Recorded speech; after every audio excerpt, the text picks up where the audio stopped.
Hi Aquarius, this is your quick oracle reading. Tingnan natin kung sino ang iyong celestial deity. We have here is Pegasus. You know what? Pegasus, siya yung kasama madalas ni Hercules doon sa 12 trials niya.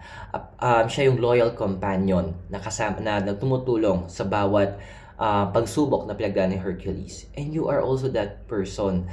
Andoon na may bukal kang puso para mag-extend ng kamay eh.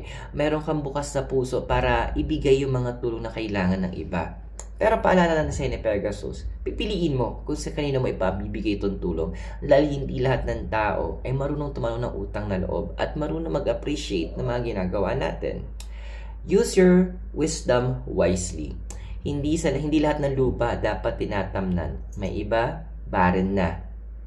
So, think twice who you'll be helping this time. I hope nakatulong and I'll see you on the next video.